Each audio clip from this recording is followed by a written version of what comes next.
Reading ನಿಮಗೆ ಅನ್ವಯಿಸಿದರೆ ಅಥವಾ ರೆಸೊನೇಟ್ ಆದರೆ ಮಾತ್ರ ತೊಗೊಳ್ಳಿ, ಇಲ್ಲಾಂದರೆ ಬಿಟ್ಬಿಡಿ. ಇದು ಒಂದು ಜನರಲ್ ರೀಡಿಂಗ್ ಮಾತ್ರ ಆಗಿರುತ್ತೆ. ಕಾರ್ಡ್ಸ್ನ ಶಫಲ್ ಮಾಡಿದಾಗ ತಿಂಗಳಲ್ಲಿ ನನಗೆ ಫಸ್ಟ್ ಕಾರ್ಡ್ ಮೂನ್ ಕಾರ್ಡ್ ಬಂದಿದೆ. ಮೂನ್ ಕಾರ್ಡ್ ಕೆಲವೊಮ್ಮೆ ಶೇಡಿ ಆಗಿರುತ್ತೆ, ಅಂದರೆ ಸ್ವಲ್ಪ ನೆಗೆಟಿವ್ ಇರುತ್ತೆ, ಬಟ್ ಕೆಲವೊಮ್ಮೆ ಮೂಡಿ ಪರ್ಸನ್ನ ರೀಪ್ರೆಸೆಂಟ್ ಮಾಡುತ್ತೆ. ಸೊ ನೀವು ತುಂಬ ಮೂಡಿ ಇದ್ದೀರೋ, ಅವಾಗವಾಗ ಮೂಡ್ ಅಪ್ಸೆಟ್ ಆಗುತ್ತೋ, ಅವಾಗವಾಗ ಒಂಟಿಯಾಗಿರ್ಬೇಕಂತ ಅನಿಸುತ್ತೋ, ಅವಾಗವಾಗ ವಿತೌಟ್ ರೀಸನ್ ಯಾವುದೇ ಕಾರಣ ಇಲ್ಲಾರ್ದೇ ನಿಮಗೆ ಬೇಜಾರಾಗುತ್ತೋ, ಆ ಥರ ನೀವಿದ್ದೀರೋ ಅಥವಾ ನೀವು ಆ ಥರ ಇರೋ ವ್ಯಕ್ತಿ ಜೊತೆ ಕನೆಕ್ಟ್ ಆಗಿರ್ಬೋದು.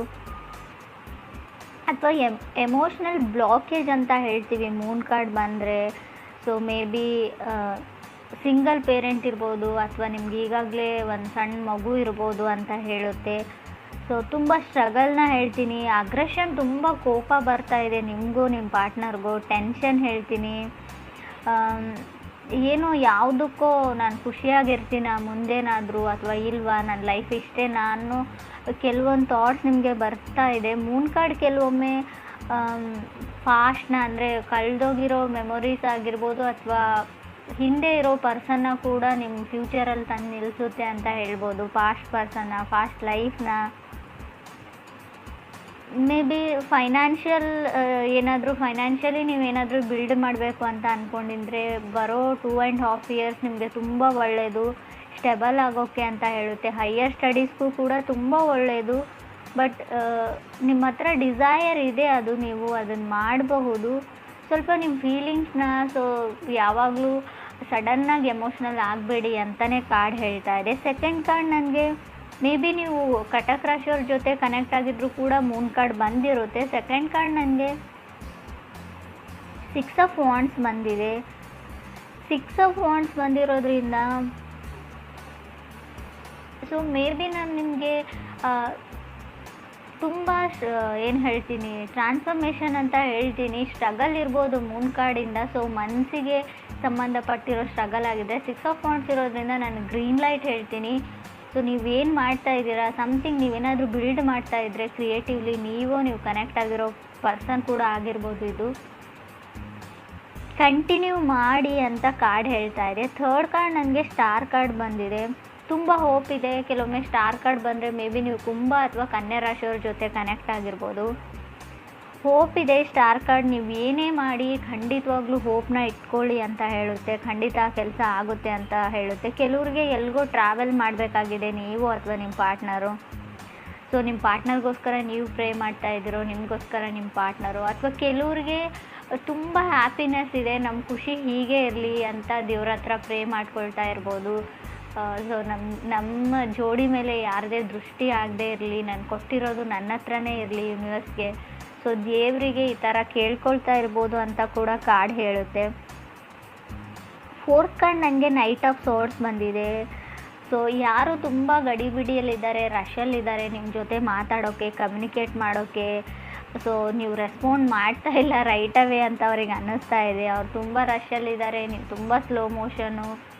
ಸೊ ಸ್ವಲ್ಪ ಎಲ್ಲೋ ಅವ್ರಿಗೆ ಕ್ಲ್ಯಾಶಸ್ ಅಂತ ಹೇಳ್ಬೋದು. ಅವ್ರ ಮನಸ್ಸಲ್ಲೇ ಯೋಚನೆ ಮಾಡ್ತಾರೆ, ಮೂನ್ ಕಾರ್ಡ್ ಇರೋದ್ರಿಂದ ನಾನೇ ಅವ್ರ ಹಿಂದೆ ಹೋಗ್ತಾ ಇದ್ದೀನ, ಅವ್ರಿಗೆ ನಾನೇ ಇರಿಟೇಟ್ ಮಾಡ್ತಾ ಇದ್ದೀನ, ಅವ್ರಿಗೆ ನಾನು ಇಷ್ಟನೋ ಇಲ್ವೋ ಅಂತ ನೀವು ಅಥವಾ ಅದರ್ ಪರ್ಸನ್ ತುಂಬ ಯೋಚನೆ ಮಾಡ್ತಾ ಇದ್ದೀರಾ.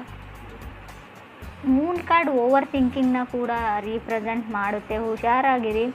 ಫಿಫ್ತ್ ಕಾರ್ಡ್ ನನಗೆ 7 ಆಫ್ ಸಾರ್ಡ್ಸ್ ಬಂದಿದೆ. ತುಂಬ ಚಾಲೆಂಜ್ ಅಂತ ಅನಿಸೋ ಪರ್ಸನ್ ಜೊತೆ ನೀವು ಕನೆಕ್ಟ್ ಆಗಿದ್ದೀರೋ ಅಥವಾ ನೀವೇ ತುಂಬ ಕಾಂಪ್ಲಿಕೇಟೆಡ್ ಆಗಿದ್ದೀರೋ ಅಂತ ಕಾರ್ಡ್ ಹೇಳುತ್ತೆ. ಸೊ ಟ್ರಸ್ಟ್ ಇಶ್ಯೂಸ್ ಅಂತ ಹೇಳ್ಬೋದು. ನಂಬಿಕೆ ಪ್ರಶ್ನೆ ಇದೆ, ಆ ವ್ಯಕ್ತಿನ ನಂಬೋದಾ ಇಲ್ವಾ ಅಂತ. ಕ್ರಾಸ್ ವಾಚರ್ಸ್ಗೂ ಅಷ್ಟೇ, ಅದರ್ ಪರ್ಸನ್ಗೂ ಅಷ್ಟೇ, ನಾನು ನಂಬೋದಾ ಅಥವಾ ಇಲ್ವಾ. ಸೊ ನಂಬಿಕೆ ಬರ್ತಾ ಇಲ್ಲ ಅಂತ ಹೇಳ್ಬೋದು. ಸೊ ಮೇ ಬಿ ಈ ಥರ ಹೇಳ್ತಾ ಇದ್ದೀನಿ ಅಂತ ಅಂದ್ಕೊಳ್ಬೇಡಿ. 7 ಆಫ್ ಸಾರ್ಡ್ಸ್ ಇರೋದ್ರಿಂದ ಆಲ್ರೆಡಿ ನೀವು ಕಮಿಟ್ ಆಗಿದ್ರೋ, ರಿಲೇಷನ್ಶಿಪ್ಪಲ್ಲಿದ್ರೋ, ನಿಮ್ಮ ಪಾರ್ಟ್ನರ್ನ ನಿಮ್ಮ ಬೆಸ್ಟ್ ಫ್ರೆಂಡ್, ಸೊ ಯಾವ ಥರ ಹೇಳಿ, ನಿಮ್ಮ ಬೆಸ್ಟ್ ಫ್ರೆಂಡ್ ಕಿತ್ಕೊಂಡು ಹೋದ್ರು ಅಂತ ಹೇಳ, ಅಥವಾ ಬೆಸ್ಟ್ ಫ್ರೆಂಡ್ ಜೊತೆನೇ ಅವ್ರು ಕನೆಕ್ಟ್ ಆಗಿದ್ದಾರೆ ನಿಮ್ಗೆ ತಿಳಿದೇ ಇರೋ ಹಾಗೆ ಅಂತ ಹೇಳ, ನೀವೇನಾದರೂ ಅಂದ್ಕೊಳ್ಳಿ. ಬಟ್ 7 ಆಫ್ ಸಾರ್ಡ್ಸ್ ಇರೋದ್ರಿಂದ ಥರ್ಡ್ ಪರ್ಸನ್ ಖಂಡಿತ ಇದ್ದಾರೆ. ಆ ಪರ್ಸನ್ ನಿಮಗೂ ಗೊತ್ತು, ನಿಮ್ಮ ಫ್ರೆಂಡೇ ಆಗಿರ್ಬೋದು, ನಿಮಗೆ ಗೊತ್ತಿರೋ ವ್ಯಕ್ತಿ ಆಗಿರ್ಬೋದು. ಬಟ್ ಅವರು ನಿಮ್ಮ ಅದರ್ ಪರ್ಸನ್ ಅಥವಾ ಪಾರ್ಟ್ನರ್ ಜೊತೆ ಕನೆಕ್ಟ್ ಆಗಿದ್ದಾರೆ ಅಂತ ಹೇಳ್ಬೋದು. ಅದು ಆ ಥರ ಮಾಡಿರ್ಬೋದು. ಯಾರ್ದೋ ಬಾಯ್ ಫ್ರೆಂಡ್ ಅಥವಾ ಗರ್ಲ್ ಫ್ರೆಂಡ್ನ ಸೊ ಮೇ ಬಿ ನೀವು ಸ್ಟೋಲ್ ಮಾಡಿರ್ಬೋದು ಅಂತ ಹೇಳುತ್ತೆ. ಫ್ರೆಂಡ್ಸ್, ಇದು ಕೆಲವ್ರಿಗೆ ಮಾತ್ರ, ಎಲ್ರಿಗೂ ಅನ್ವಯಿಸಲ್ಲ. ನಾನು ಈ ಥರ ಹೇಳ್ತಾ ಇದ್ದೀನಿ ಅಂತ ತಪ್ಪಾಗಿ ತಿಳ್ಕೊಳ್ಬೇಡಿ. ಕಾರ್ಡಲ್ಲಿ ಇರೋದನ್ನು ಮಾತ್ರ ನಾನು ಹೇಳ್ತಾ ಇದ್ದೀನಿ. 6th ಕಾರ್ಡ್ ನನಗೆ ಏಸ್ ಆಫ್ ವಾಂಡ್ಸ್ ಬಂದಿದೆ. ಕೆಲವ್ರಿಗೆ ಕಾರ್ ತೊಗೊಳ್ಬೇಕು, ನಿಮಗೋ ಅಥವಾ ನಿಮ್ಮ ಪಾರ್ಟ್ನರ್ಗೋ ಏಸ್ ಆಫ್ ವಾಂಡ್ಸ್ ಬಂದಿರೋದ್ರಿಂದ, ಅಥವಾ ಅಪಾರ್ಟ್ಮೆಂಟ್ ಅಂತ ಹೇಳ್ಬೋದು.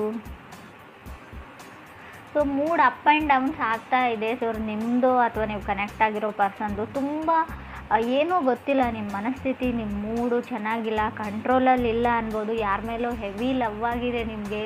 ಸೊ ಅವ್ರ ಜೊತೆ ಯಾವಾಗಲೂ ಕಂಟಿನ್ಯೂಯಸ್ ಆಗಿ ಅವ್ರ ಜೊತೆ ಕಾಲಲ್ಲಿ ಇರಬೇಕು, ಮಾತಾಡಬೇಕು, ಅವ್ರನ್ನ ಮೀಟ್ ಮಾಡಬೇಕು, ಅವ್ರನ್ನ ನೋಡಬೇಕು.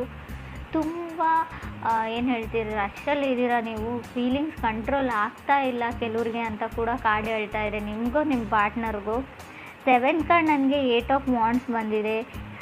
ಮೇ ಬಿ 8 ಆಫ್ ವಾಂಡ್ಸ್ ಬಂದರೆ ಕೆಲವ್ರಿಗೆ ಹೊಸ ವ್ಯಕ್ತಿ ಇತ್ತೀಚೆಗೆ ಲೈಫಲ್ಲಿ ಎಂಟರ್ ಆಗಿದ್ದಾರೆ ಅಂತ ಹೇಳ್ಬೋದು. ಸೊ ಆಲ್ರೆಡಿ ನೀವು ಕನೆಕ್ಟ್ ಆಗಿರೋ ವ್ಯಕ್ತಿಗೆ ಆಲ್ರೆಡಿ ಬ್ರೇಕಪ್ ಆಗಿರ್ಬೋದು, ಅಥವಾ ನಿಮಗೆ ಆಲ್ರೆಡಿ ಬ್ರೇಕಪ್ ಆದಮೇಲೆ ಹೊಸ ವ್ಯಕ್ತಿ ಸಿಕ್ಕಿರ್ಬೋದು. ಬಟ್ ಪೂರ್ತಿಯಾಗಿ ಆ ಹರ್ಟಿಂದ, ಫಾಸ್ಟ್ ಹರ್ಟಿಂದ ಹೊರಗಡೆ ಬಂದಿಲ್ಲ ಅಂತ ಕೂಡ ಆ ಕಾರ್ಡ್ ಹೇಳ್ತಾ ಇದೆ. ಫಸ್ಟ್ ಆಫ್ ಆಲ್ ನೀವು ನಿಮ್ಮನ್ನು ಹೀಲ್ ಮಾಡ್ಕೊಳ್ಳಿ, ಪಾಸ್ಟ್ ಹರ್ಟಿಂದ ಆ ವ್ಯಕ್ತಿನ ಮರೆಯೋದಕ್ಕೆ ಟ್ರೈ ಮಾಡಿ ಅಂತ ಹೇಳ್ಬೋದು. ಅದಾದಮೇಲೆ ನ್ಯೂ ಪರ್ಸನ್ ಜೊತೆ ಕನೆಕ್ಟ್ ಆಗಿ, ಅಥವಾ ನೀವು ಅದರ್ ಪರ್ಸನ್ ಮೇಲೆ ಏನೆಲ್ಲ ಎಕ್ಸ್ಪೆಕ್ಟೇಷನ್ಸ್ನ ಇಟ್ಕೊಂಡಿದ್ದೀರಾ ಅಷ್ಟೊಂದು ಅವ್ರು ರೀಚ್ ಆಗ್ತಾ ಇಲ್ಲ. ಬಿಕಾಸ್ ಆಫ್ ಇನ್ನೂ ಹಳೆ ಪರ್ಸನ್ ಅವ್ರ ಮನಸ್ಸಲ್ಲಿ ಇರಬಹುದು ಅಂತ ಹೇಳ್ತಾ ಇದೆ. ಹಳೆ ನೆನಪುಗಳು ಅವ್ರಿಗೆ ಕಾಡ್ತಾ ಇದೆ ಅಂತ ಕೂಡ ಕಾರ್ಡ್ಸ್ ಹೇಳ್ತಾ ಇದೆ. ಮೇ ಬಿ ಇದು ನಿಮಗೂ ಕೂಡ ಆಗಿರ್ಬೋದು. 8th ಕಾರ್ಡ್ ನನಗೆ ಪೇಜ್ ಆಫ್ ಸಾರ್ಡ್ಸ್ ಬಂದಿದೆ. ಸೊ ತುಂಬ ಟ್ರಿಗರ್ ಆಗ್ತಾ ಇದ್ದೀರಾ ಇತ್ತೀಚೆಗೆ ನೀವು ನಿಮ್ಮ ಪಾರ್ಟ್ನರು ಕೆಲವರು ಅಂತ ಅನಿಸುತ್ತೆ ನನಗೆ. ಪೇಜ್ ಆಫ್ ಸಾರ್ಡ್ಸ್ ಯಾವಾಗಲೂ ಏನೋ ಒಂದು ಟ್ರಿಗರ್, ನೀನು ನೋಡ್ಕೊಂಡಿದ್ದೀಯಾ ಮಿರರಲ್ಲಿ, ನೀನು ಏನು ಮಾಡ್ತಾ ಇದೆಯಾ, ಏನೋ ಯಾವುದಕ್ಕೂ ಟಾಂಟ್ ಮಾಡೋದು, ಯಾವುದಕ್ಕೂ ಏನಾದರೂ ಒಂದು ಹೇಳೋದು ನಿಮ್ಮನ್ನು. ಸೊ ಆ ಥರ ಇರೋ ಪರ್ಸನ್ ಜೊತೆ ನೀವು ಕನೆಕ್ಟ್ ಆಗಿದ್ದೀರಾ. ಯಾವಾಗಲೂ ನಿಮ್ಮನ್ನು ಟ್ರಿಗರ್ ಮಾಡ್ತಾರೆ. ಸೊ ಒಂದು ಡ್ರಾಮಾ ಕ್ರಿಯೇಟ್ ಮಾಡ್ತಾರೆ. ಸೊ ನಿಮಗೆ ಅಷ್ಟೊಂದು ರೆಸ್ಪೆಕ್ಟ್ ಕೊಡ್ತಾ ಇಲ್ಲ ಕೆಲವರಿಗೆ ಅಂತ ಹೇಳ್ಬೋದು. 9th ಕಾರ್ಡ್ ನನಗೆ 4 ಆಫ್ ಸಾರ್ಡ್ಸ್ ಬಂದಿದೆ. ಸೊ ಹೋಪ್ಲೆಸ್, ನೆಗ್ಲೆಕ್ಟೆಡ್ ಅಂತ ಹೇಳ್ಬೋದು. ನಿಮ್ಮನ್ನು ಅವ್ರು ನೆಗ್ಲೆಕ್ಟ್ ಮಾಡ್ತಾ ಇದ್ದಾರೆ. ಸೊ ಮೇ ಬಿ ನೀವೇ ನಿಮ್ಮನ್ನು ಹೇಟ್ ಮಾಡ್ಕೊಳ್ತಾ ಇರ್ಬೋದು. ನೋ ಬಡಿ ಲವ್ಸ್ ಮೀ ಅಂತ, ನನ್ನನ್ನು ಯಾರೂ ಇಷ್ಟಪಡಲ್ಲ, ಐ ಆಮ್ ನಾಟ್ ಗುಡ್ ಅಂತ ನಿಮಗೆ ಅನ್ನಿಸ್ತಾ ಇರ್ಬೋದು. ಸೊ ನನಗೆ ಯಾವತ್ತಿಗೂ ನಾನು ಏನು ಅಂದ್ಕೊಂಡಿರ್ತೀನಿ, ನನಗೇನು ಬೇಕಾಗಿರುತ್ತೆ ಅದು ಸಿಗಲ್ಲ ಅನ್ನೋ ನೆಗೆಟಿವ್ ಥಾಟ್ಸ್ ಇದ್ದರೂ ಕೂಡ 4 ಆಫ್ ಸಾರ್ಡ್ಸ್ ಬರುತ್ತೆ ನಿಮಗೂ ಅಥವಾ ನೀವು ಕನೆಕ್ಟ್ ಆಗಿರೋ ಪರ್ಸನ್ಗೂ.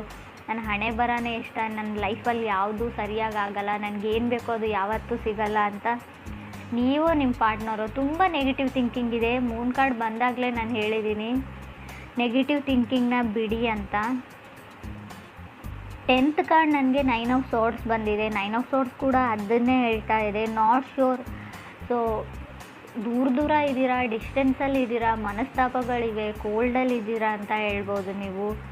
ಸೊ ಅವ್ರನ್ನ ನೀವು ಬ್ಲಾಕ್ ಮಾಡಿದರು, ನಿಮ್ಮನ್ನು ಅವ್ರು ಬ್ಲಾಕ್ ಮಾಡಿದರು. ಕೆಲವ್ರಿಗೆ ನನಗೆ ಬ್ಲಾಕೇಜಸ್ ತುಂಬ ಕಾಣಿಸ್ತಾ ಇದೆ, ಕಮ್ಯುನಿಕೇಷನ್ ಸ್ಟಾಪ್ ಆಗಿದೆ. ಏನು ಇಗ್ನೋರ್ ಮಾಡ್ತಾ ಇದ್ದೀರೋ ಅಥವಾ ಇಬ್ಬರ ಮಧ್ಯೆ ಲವ್ ಅಂತರೂ ಇದೆ ನನಗೆ ಕಾರ್ಡ್ಸ್ ಹೇಳೋ ಪ್ರಕಾರ. ಸೊ ಯಾರೋ ನಿಮ್ಮಿಬ್ಬರ ಮಧ್ಯೆ ತಂದಿರ್ತಾ ಇರ್ಬೋದು. ಕೆಲವ್ರಿಗೆ 7 ಆಫ್ ಸಾರ್ಡ್ಸ್ ಇರೋದ್ರಿಂದ ಥರ್ಡ್ ಪಾರ್ಟಿ ಕೂಡ ಇರೋದನ್ನೇ ಹೇಳ್ತೀನಿ. ಯಾರೋ ನಿಮ್ಮನ್ನು ದೂರ ಮಾಡೋಕ್ಕೆ ಟ್ರೈ ಮಾಡ್ತಾ ಇದ್ದಾರೆ, ಎಕ್ಸ್ಟರ್ನಲ್ ಫೋರ್ಸಸ್ ಅಂತ ಕೂಡ ನನಗೆ ಹೇಳ್ತಾ ಇದೆ. ಸೊ ಮೇ ಬಿ ನಿಮ್ಮ ರಿಲೇಷನ್ಶಿಪ್ ಹಾಳಾಗಿದ್ದರೆ, ಬ್ರೇಕಪ್ ಆಗಿದ್ರೆ, ನಿಮ್ಮ ಎಕ್ಸ್ ಬ್ಯಾಕ್ ಆಗಿದ್ರೆ ರೀಬಿಲ್ಡ್ ಮಾಡಿ ಅದನ್ನು ಅಂತ ಕಾರ್ಡ್ ಹೇಳ್ತಾ ಇದೆ. ಸೊ ಸಡನ್ ಬ್ರೇಕಪ್ನ ಕೂಡ ನಾನು ಹೇಳ್ತೀನಿ. 7 ಆಫ್ ಸಾರ್ಡ್ಸ್ ಇದ್ದರೆ 4 ಆಫ್ ಸಾರ್ಡ್ಸ್ ಇದೆ. ಮೇ ಬಿ ಸಡನ್ ಬ್ರೇಕಪ್ ಆಗೋ ಚಾನ್ಸಸ್ ಇದೆ. 9 ಆಫ್ ಸಾರ್ಡ್ಸ್ ಕೂಡ ಇದೆ. ಸೊ ಏನೇ ಆಗಲಿ ನಿಮ್ಗೆ ಡೈರೆಕ್ಟಾಗಿ ಹೇಳೇ ಅವ್ರು ಬ್ರೇಕಪ್ ಮಾಡ್ಕೊಂಡಿರ್ತಾರೆ. ಬಟ್ ಇಲ್ಲಿ ನನಗೆ ಇನ್ ಕೇಸಸಲ್ಲಿ ಹೇಳೋದಾದರೆ ಮೂನ್ ಕಾರ್ಡ್ ಇರೋದ್ರಿಂದ ನೀವು ನಂಬಿರೋ ವ್ಯಕ್ತಿ ನಿಮ್ಮ ನಂಬಿರೋ ಥರ ಇರಲ್ಲ. ತುಂಬ ಸೀಕ್ರೆಟ್ಸ್ ಇರುತ್ತೆ ಅಂತ ಹೇಳ್ಬೋದು. ನಿಮ್ಗೆ ಸೀಕ್ರೆಟ್ಸ್ ಇದೆಯೋ ಅದರ್ ಪರ್ಸನ್ಗಿದೆಯೋ ಖಂಡಿತವಾಗ್ಲೂ ನಿಮ್ಗೆ ತಿಳಿಸದೆ ಅಥವಾ ನಿಮ್ಗೆ ತಿಳಿದೇ ಇರೋ ವಿಷಯಗಳು ತುಂಬ ಇದೆ ಅಂತ ಮೂನ್ ಕಾರ್ಡ್ ಹೇಳ್ತಾ ಇದೆ. ಸೊ ಮೇ ಬಿ ನಿಮ್ಮ ಫೋನ್ ಅಥವಾ watch, laptop, anything more objects ಅಂತ ಹೇಳ್ತೀನಿ, ಎಲೆಕ್ಟ್ರಾನಿಕ್ ಆಬ್ಜೆಕ್ಟ್ಸ್ ಇರ್ಬೋದು. ಸೊ ಸಡನ್ನಾಗಿ ಮಿಸ್ ಆಗ್ಬೋದು. ಅದ್ರ ಬಗ್ಗೆ ಕೇರ್ಫುಲ್ ಆಗಿರಿ.